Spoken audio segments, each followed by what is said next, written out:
Jadi itu menarik khusus untuk krisis 1997-98, kemiskinan meningkat, tetapi ketimpangan dari Gini rasio menurun. Nah, artinya pada saat krisis itu yang orang kaya dan menengah atas juga terdampak. Beda dengan ketika hanya resesi biasa. Nah, yang tengah yang kena, tengah dan bawah. Nah, 96 20,25. Jadi berdasarkan ini, ketimpangan menurut ukuran ini membaik, tapi belum kembali kepada 20-30 tahun yang lalu. Jadi relatif lebih buruk selama 3 dekade ini. Sama kan dengan Gini rasio. Lebih buruk sebenarnya. Kalau kemarin data kemiskinan, ini hanya memperkuat tesis banyak orang berkelompok di sekitar garis. Nggak miskin, tapi berkelompok di sekitar garis. Kan 40% itu kan di sekitar garis. Nah, untuk mengkonfirmasi data Bank Dunia, maka jadi tidak timpang dia karena gerombol di tengah ya, di rata-rata yang paling atas dan paling bawah. Jadi satu rekening yang di atas 5 miliar itu rata-ratanya 35,88 miliar. Ada jenis yang 400-an juta rekening lebih, itu di bawah 100 juta, rata-ratanya cuma 1,67. Lihat, gambarnya saya udah bunyi sendiri kan. Tetapi saya ulangi, ini tidak terrepresentasi di Gini. Kenapa? Gini itu sensitif terhadap yang tengah. Ini kan yang paling atas dan paling bawah.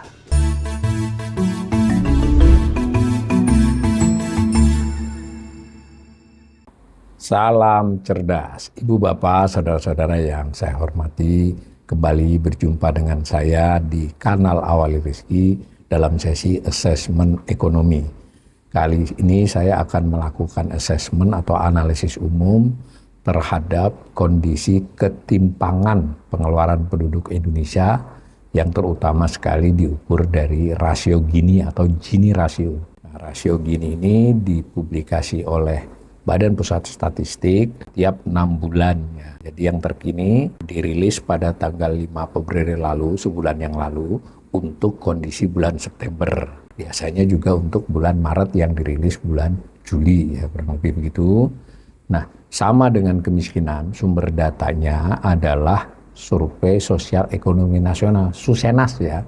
Jadi Susenas itu kegiatan survei rutin BPS yang termasuk kegiatan besar ya, dilakukan oleh tugas BPS maupun orang yang di-hire khusus untuk survei. Dan untuk Susenas itu sejauh yang saya tahu tenaga pengumpul datanya itu cukup well educated ya, minimal S1 itu, bahkan rata-rata sudah memiliki pelatihan untuk mengumpulkan data, mewawancarai. Karena kuesioner dalam Susenas itu tidak diisi oleh si responden, tapi diisi oleh petugasnya. Dan unit yang disurvei itu keluarga ya, meskipun nanti hasilnya ada hasil individu. Nah, seperti kemiskinan kan jumlah penduduk miskin, kemudian tingkat kemiskinan. Begitu juga dengan rasio Gini ini. Nah, sebagaimana yang sudah saya sampaikan pada sesi assessment tentang kemiskinan, untuk bulan Maret itu sampelnya antara 300 sampai 350 ribu tergantung nanti jawaban yang bisa diolah di kisaran itu. Sedangkan untuk bulan September itu 70 sampai 75 ribu. Jadi sebenarnya September ini datanya adalah sampai provinsi saja. Kalau pas Maret itu datanya bisa mencapai kabupaten kota yang relatif lebih presisi ya. Sehingga kemiskinan di bulan September kemudian hanya sampai kemiskinan provinsi. Begitu juga dengan Gini rasio ini. Seperti juga kemiskinan, datanya bukan data pendapatan. Jadi pada waktu disurvei, itu yang ditelisik adalah pengeluaran dari responden. Jadi nanti dari Susenas itu dapat data pola konsumsi, nanti bisa diolah menjadi kemiskinan, nah diolah juga untuk ketimpangan, karena dari 75 ribu responden untuk September ini kan dapat hitungannya. Data yang bisa diolah 73 ribu atau 70 biasanya diumumkan ya di dokumen yang lebih rinci ya. Hasil olahan itu disampaikan dalam 2 kesempatan ya. Angka-angka seperti rasio Gini sama dengan kemiskinan dianggap penting. Nah, ini gambar cover Gini rasio. Ini kalau saya tidak salah hanya ada 3 slide ya.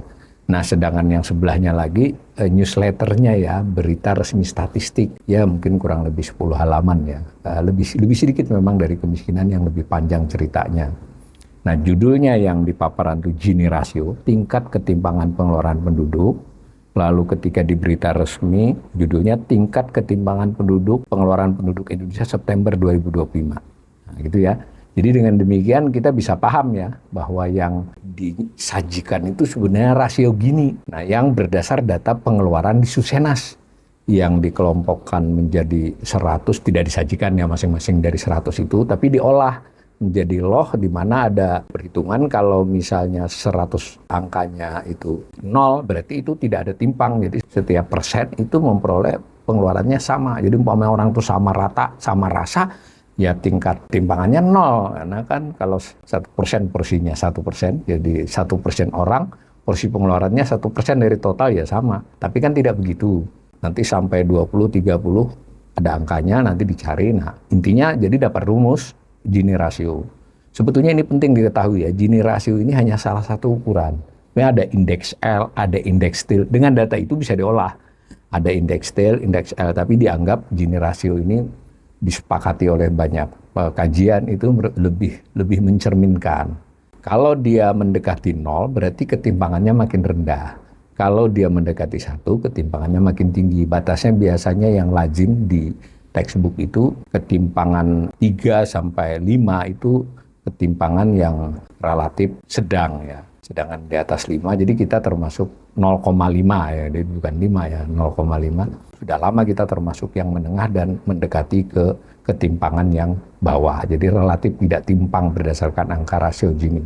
Nah, maka disajikanlah ini di paparan itu dari kondisi 2019 sampai dengan 2025. September Maret, kecuali pada 2023 Septembernya nggak ada. Sama kan dengan kemiskinan. Sampai sekarang saya tidak jelas itu. BPS tidak mengumumkan mengapa September 2023 tidak ada pengumuman tentang kemiskinan dan tentang rasio Gini. Saya menduga ya tidak dilakukan survei atau surveinya setengah jalan tidak cukup baik gitu. Tapi tidak ada. Sehingga ini putus satu periode ya. Rasio Gini perkotaan, berarti khusus wilayah perkotaan sama dengan kemiskinan. Ada rasio Gini atau Gini rasio perdesaan, ada nasional. Yang tengah itulah yang perkotaan dan perdesaan. Yang merah perkotaan, yang bawahnya lagi yang kuning itu adalah perdesaan. Nah, maka Gini rasio nasional adalah 0,363. Ya, 0,363. Jadi kan jauh dari 1, jauh bahkan masih jauh di bawah 0,5 ya. Kalau kita lihat angka itu lebih baik dibandingkan Maret yang 0,375, lebih baik dibandingkan yang September 2024. Bahkan kalau kita tarik jauh, ini adalah yang terbaik selama data yang disajikan di sini. Terbaik artinya ketimpangannya paling rendah dari data selama 6 tahun ini dari 2019 ya. Ternyata di perkotaan pun terjadi penurunan, di perdesaan terjadi penurunan. Cuma kalau kita lebih spesifik melihat, perkotaan itu sempat meningkat ya sampai 2022. Nah, baru kemudian turun di 3 tahun terakhir ya. Di 3 tahun terakhir dari Maret 2023. Jadi Maret 2023 itu tinggi sekali tuh kota. Nasional juga meningkat, desa sedikit meningkat. Baru di kesininya turun ya, menurun. Dan menarik juga kalau kita lihat pada saat COVID juga naik. Nah, kita kemarin juga sudah belajar pada saat resesi. Nah, resesi ya nggak usah krisis. Resesi, dan konteks COVID itu secara ekonomi resesi ya. Itu kecenderungannya tingkat kemiskinan meningkat dan ternyata ketimpangan juga meningkat. Jadi kondisi ekonomi memburuk itu lebih ya sebetulnya secara nalar juga begitu ya. Yang lebih terdampak itu orang yang miskin atau ya di kisaran hampir miskin. Yang atas nggak banyak terdampak. Buktinya selain tingkat kemiskinannya naik adalah generasinya juga naik.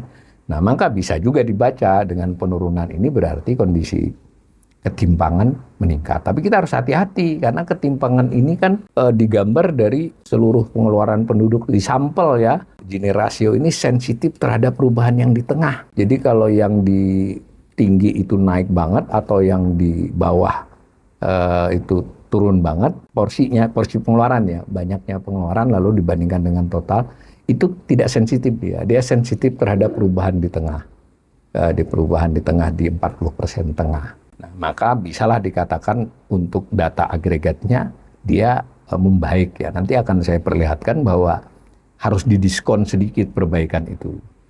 Saya ambil yang nasional lebih panjang, ini kan waktu sampai 2019. Nah, kalau ini kita harus mengolah, tapi saya hanya olah yang nasional ya, dari 96. Kan waktu saya bicara kemiskinan juga saya olah dari 96. Nah, kita lihat di 96 itu 0,356. Bahkan di 99 itu sempat turun ya. Jadi itu menarik khusus untuk krisis 1997-98, kemiskinan meningkat tetapi ketimpangan dari Gini rasio menurun. Nah, artinya pada saat krisis itu yang orang kaya dan menengah atas juga terdampak. Benar itu ya. Beda dengan ketika hanya resesi biasa, hanya penurunan sedikit. kondisi ekonomi, kemiskinan sedikit menaik, ketimpangan juga ikutan naik. Karena yang tengah yang kena, tengah dan bawah. Tengah dan bukan bawah banget ya, tengah bawah ke tengah. Nah, tapi kalau krisisnya semacam 97-98, ternyata orang kaya juga kena, sehingga ketimpangannya membaik meskipun kemiskinannya memburuk.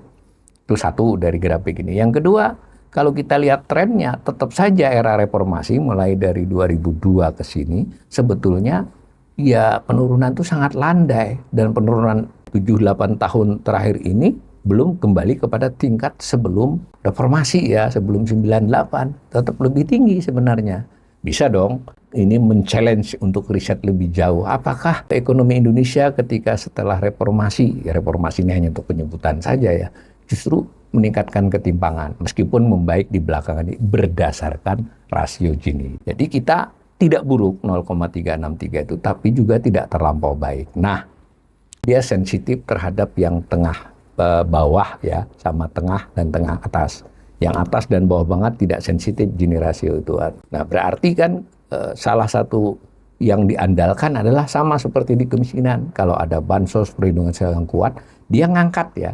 Ngangkat yang miskin menjadi hampir miskin, yang hampir miskin ya bisa agak sedikit menjauh dari garis. Nah, maka dia menjadi relatif ketimpangannya berkurang. Karena yang atas itu nggak sensitif. Nah, berarti kan jarak yang tengah atas dengan tengah bawah ini mendekat. Kurang lebih begitu sederhananya. Tentu hitungannya adalah berdasarkan law ya, berdasarkan rumus. Berarti ini juga salah satu penyebabnya ini ya harus diakui. Berbagai pemerintahan di era SBY, Jokowi maupun masih di 1 tahun ini Pak Prabowo ya upaya untuk subsidi, bantuan sosial dan apa itu masih efektif untuk menahan laju penurunan kemiskinan, kan kemarin sudah kita uji, dan juga mempengaruhi tingkat ketimpangan kalau diukur dari rasio Gini. Ukuran lain yang dikemukakan oleh BPS adalah standar yang dulu dikeluarkan oleh Bank Dunia, tapi disebutnya ukuran Bank Dunia, tapi ini yang mengukur, yang menghitung adalah BPS. Jadi model ukurannya, Bank Dunia buat ukuran simpel. Sebenarnya ukuran Bank Dunia nggak hanya ini. Makanya kritik saya juga kepada BPS, kalau bicara ketimpangannya ya berbagai indikator yang dipakai. Nah, khusus Maret sebetulnya bisa diolah lebih banyak indikatornya dibandingkan kalau September. Hanya saja publikasi tentang ukuran-ukuran di Maret itu tidak di dalam siaran pers, di dalam dokumen yang nanti keluar Desember. Berarti untuk 2025 kemarin datanya berdasarkan Maret. Data September tidak diolah untuk misalnya indeks TIL, indeks L. Nah, nanti sebetulnya kadang ada, kadang tidak ada, belakangan sering tidak ada. Bisa juga diukur kuintil. Kalau 10 namanya desil, kalau yang Gini rasio ini pakai yang 100. Jadi dibagi 100 kelompok, tapi langsung diolah. Di tingkat internasional juga suka dibandingkan antara misalnya kalau dia kuintil 20% teratas dibandingkan 20% terbawah.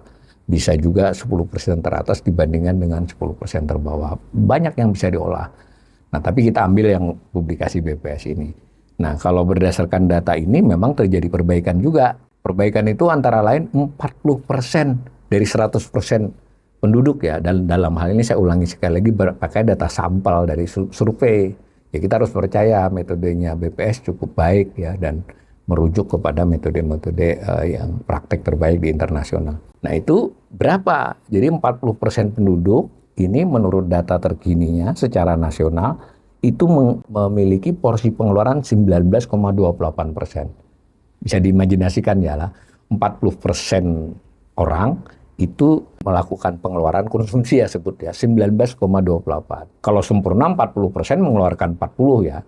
Kalau ini kan berarti hanya 19,28. Perbandingannya yang 20% teratas. Dia 20%, tapi total porsi pengeluarannya 44,80. 20% loh.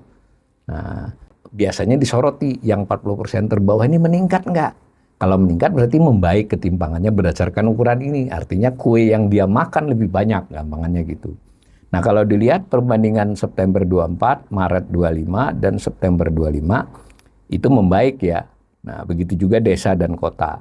Ketimpangan berdasarkan ukuran ini mengkonfirmasi rasio Gini tadi membaik. Tetapi saya sudah ingatkan tadi, ukuran Gini rasio dan ukuran ini juga bisa terhubung.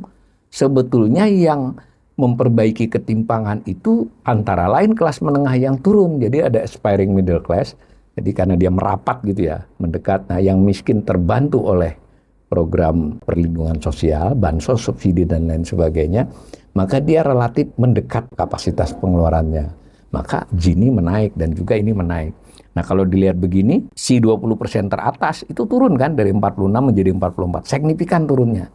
Nah yang tengah bertambah sedikit, yang bawah bertambah sedikit, 40, 20 ya, ini bertambah. Tentu ini perlu kita olah dari data mentahnya BPS kalau teman-teman pemirsa ini ada yang riset untuk mengetahui apakah ini ada kaitannya dengan penurunan kelas menengah misalnya dan bertambahnya aspiring middle class. Jadi sehingga tengahnya bertambah atau sebagian yang aspiring middle class ini pindah secara porsi ya ke nyaris miskin kan. Nah kan kalau 40% itu kan yang miskin kan kita kemarin sudah bicara 8,25, kalau 40% kan berarti masuk yang nyaris miskin, masuk yang aspiring middle class, masuk di situ semua.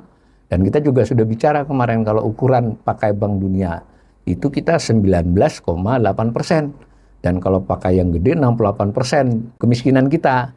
Berarti kan kalau 40% itu di atas lagi dari ukuran Bank Dunia untuk lower middle income countries ya. Nah intinya saya tidak ingin juga menyatakan bahwa data ini menunjukkan ketimpangan dalam versi data ini itu relatif membaik setahun ini. Tapi menyisakan juga agenda-agenda yang bisa ditelisik. Itu beneran karena bawahnya membaik, yang atasnya juga membaik itu tidak jelas ya. Dan saya ulangi, ini mengukur ketimpangan. Nah kalau misalnya digambar dengan tahun yang lebih lama, sama dengan cara melihat Gini ratio tadi. Nah kita lihat dari 96 sampai 25. Tapi ini kondisi Maret ya, yang September saya kasih kotak itu. Karena perbandingan Maret dengan Maret data yang lengkap. Kalau dilihat, kalau kondisi September 25 tadi dari data yang sebelumnya tadi ya, ini, itu 40% terbawah kan tadi 19,28%. Oke ya itu ya.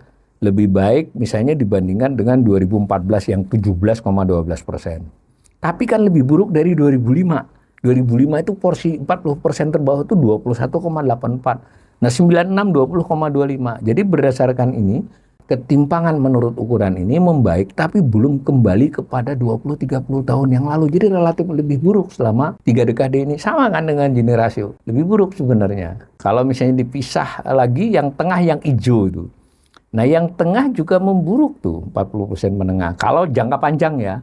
Nah sementara yang atas itu memang bertambah dari 40-an persen menjadi 45,56 kalau patokannya 2005 ya. Jadi sebenarnya bertambah meskipun 1-2 tahun terakhir ini menurun. Kalau misalnya kita patok pakai 2014 ini sudah menurun.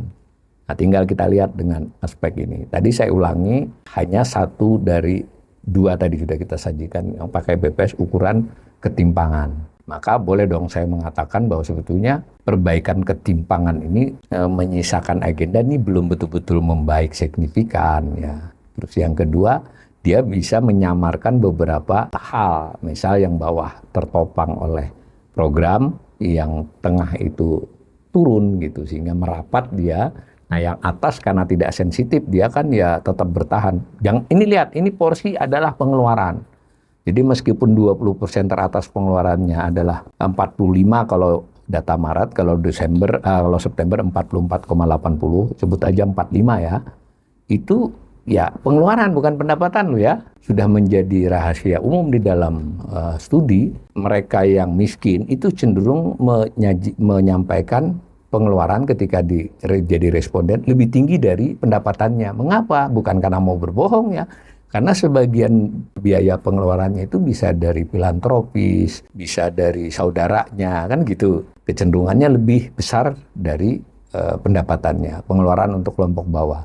Sementara yang atas, toh karena dia sudah kaya, masa dia ngabisinnya, misalnya penghasilan saya sebulan 1 miliar gitu ya. Konsumsi saya mungkin ya 200 juta gitu, secara rata-rata ya. 300 juta itu sudah bergaya kaya kan, apalagi yang hasilnya sebulannya bisa 10-20 miliar ya. Misal begitu, kita bisa terima bahwa ini mengindikasikan di beberapa tahun terakhir ini ketimpangan membaik. Tapi bisa juga saya jawab dengan kemarin data kemiskinan, ini hanya memperkuat tesis banyak orang berkelompok di sekitar garis. Nggak miskin, tapi berkelompok di sekitar garis. Kan 40% itu kan di sekitar garis. Nah, untuk mengkonfirmasi data Bank Dunia, maka jadi tidak timpang dia karena gerombol di tengah ya, bergerombol di tengah, maka angka-angkanya relatif membaik. Misalnya begitu. Tapi mudah-mudahan jangan ditangkap saya selalu, wah ini data yang baik diburuk-burukan. Enggak, ini maksud saya biar kita membuka perspektif ya, supaya ditelisik lebih jauh, karena program pemerintah, apalagi nanti kalau sudah di daerah, itu harus berdasarkan fakta-fakta lapangan. Berdasarkan ini, saya menguatkan lagi, ketimpangan tampak membaik dari agregat, tapi tidak bisa dibuktikan bahwa ini menunjukkan benar-benar terjadi perbaikan ketimpangan yang signifikan. Nah, kalau misalnya ambil perkotaan perdesaan yang khusus 40% terendah, ini lagi. Jadi yang perdesaan itu membaik ya. Jadi memang 21,75. Ini Maret ya, yang September dia perdesaan 18,32. Ini salah saya, bukan 44,80 perkotaannya. Lupa saya, ini belum sempat diganti data Septembernya.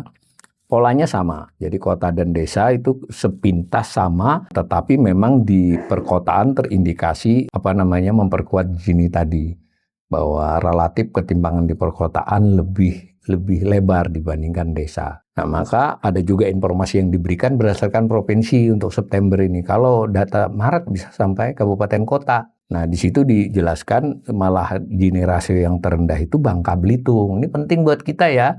Jadi kalau Gini rasio rendah itu bisa karena memang penduduknya rata-rata ya. Miskin banget enggak, tapi juga kaya enggak. Itu Gini rasionya cenderung rendah. Yang tinggi itu 9 provinsi. Salah satunya DKI Jakarta. Yang DKI Jakarta kan jadi ketimpangan terasa kan. Begitu juga dengan Jogja, Papua Selatan. Ini menarik ya, daerahnya kemiskinannya tinggi tapi ketimpangannya juga tinggi. Mungkin di sana para elit penduduk, baik karena elit suku atau elit jabatan-jabatan di pemerintahan itu timpangnya tinggi di sana, atau dia mungkin ikut menjadi bagian dari pengelolaan sumber daya di daerah tersebut. Nah, Riau juga tinggi. Menarik ini di daerah seperti Jakarta dan DIY yang kemiskinannya rendah, relatif makmur, ketimpangannya tinggi. Tapi di daerah yang miskin seperti Nusa Tenggara Barat, Papua Barat, Papua Selatan, itu juga ketimpangannya tinggi. Jadi tidak, polanya ini beda ya, harus dilihat. Nah, 29 provinsi lainnya di bawah nasional. Karena memang yang 9 ini, terutama DKI Jakarta, kemudian Jawa Barat, itu penduduknya kan banyak. Itu data Gini rasio provinsi. Nanti silakan dicek di publikasi BPS itu yang lebih rinci. Nah, saya membawa di luar data BPS. Saya ulangi sedikit, BPS tadi menggunakan data Susenas. Susenas itu survei yang mencermati, mengolah jawaban terkait dengan pengeluaran. Respondennya rumah tangga, kemudian diolah menjadi penduduk ya, karena kan nanti ketahuan di rumah tangga ini anggota keluarganya berapa, 4, 5, 6, 3 kan bisa diolah. Nah, data itu yang diolah, jadi data pengeluaran penduduk. Kita tidak memiliki data pendapatannya. Jadi kalau mungkin sudah lebih maju, entah itu cross antara BPS dan misalnya pajak, kalau Kortex sudah baik, itu maka data pendapatan diperoleh. Kita nggak punya data distribusi pendapatan, nggak punya. Dulu ada estimasi sesekali oleh BPS, tapi biasanya tidak berani disajikan secara luas ya, karena tidak meyakinkan, beda dengan data pengeluaran. Nah, tetapi dulu ada lembaga Credit Suisse namanya, dia investment fund, tapi dia juga punya lembaga riset yang kuat ya dulu.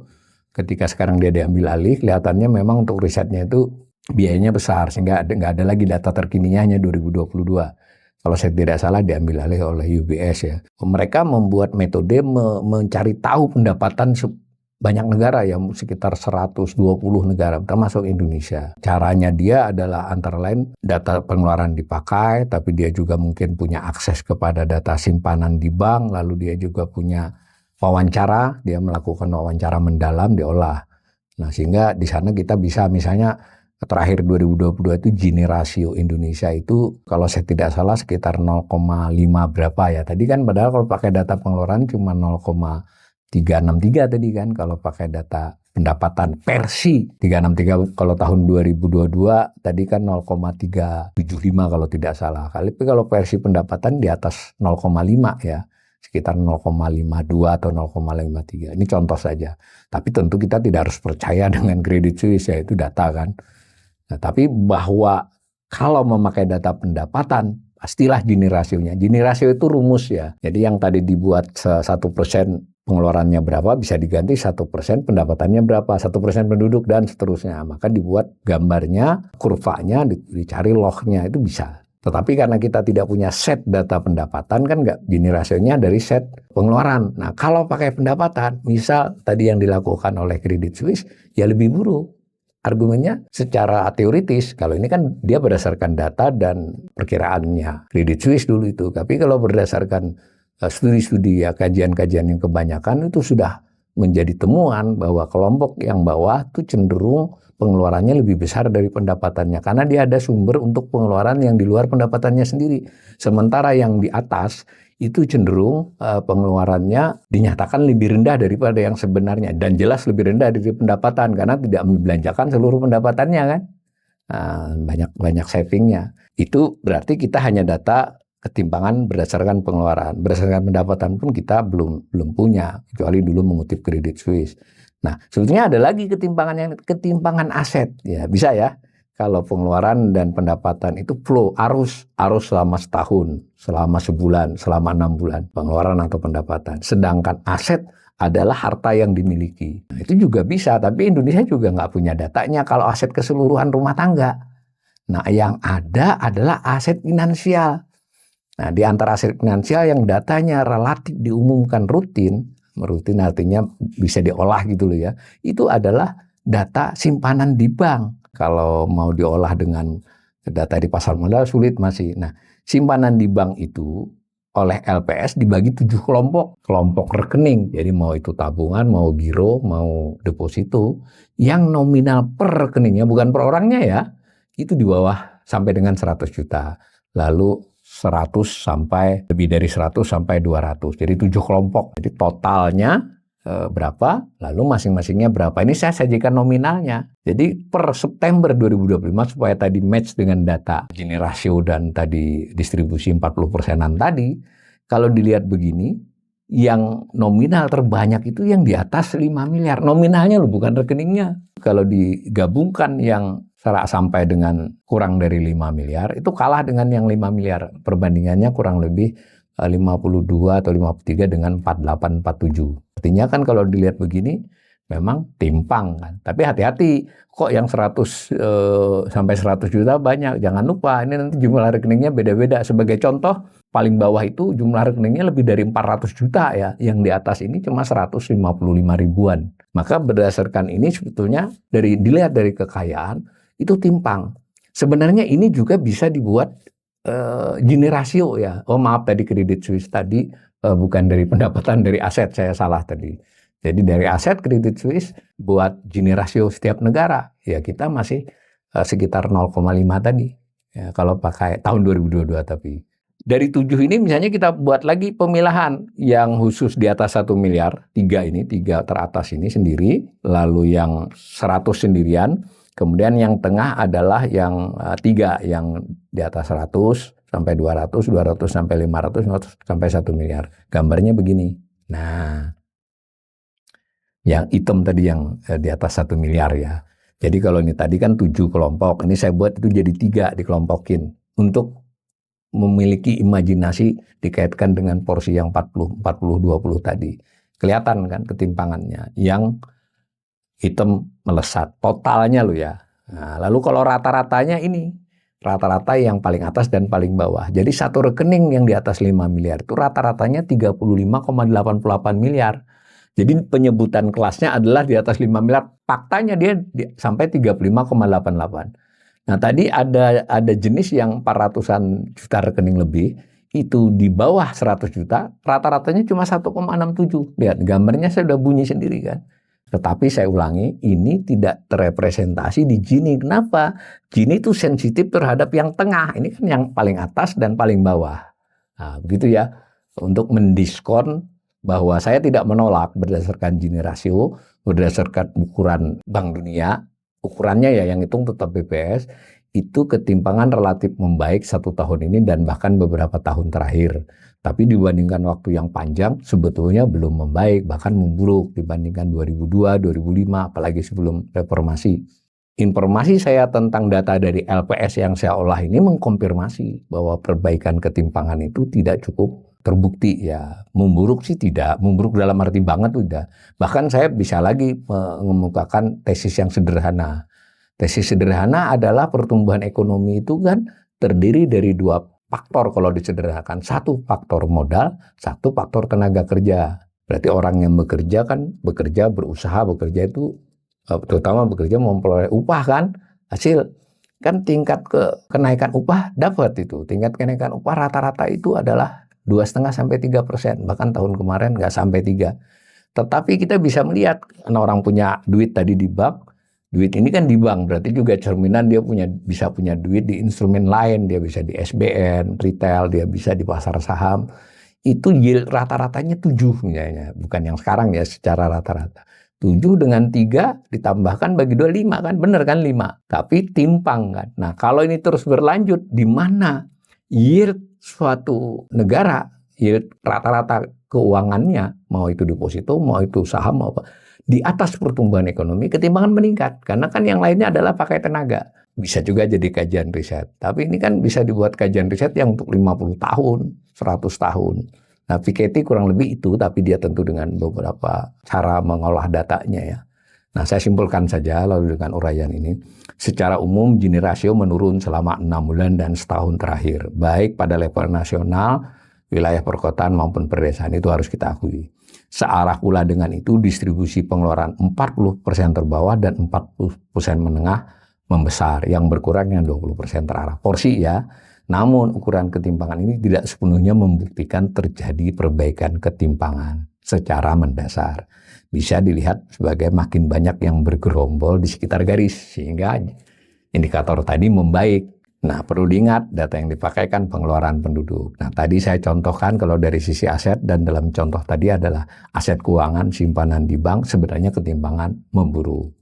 Nah, dengan demikian saya simpulkan ketimpangan ekonomi Indonesia selama 2 dekade ini, jangan bicara setahun, itu tidak membaik. Ada indikasi memburuk, tapi masih relatif bisa diselamatkan oleh berbagai hal, antara lain program-program pemerintah, kemudian juga mungkin lembaga-lembaga filantropis, ya, lembaga sosial, kebiasaan berbagi penduduk Indonesia itu menyelamatkan ketimpangan kan.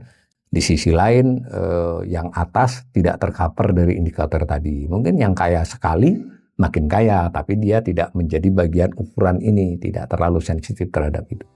Mudah-mudahan asesmen saya ini bermanfaat.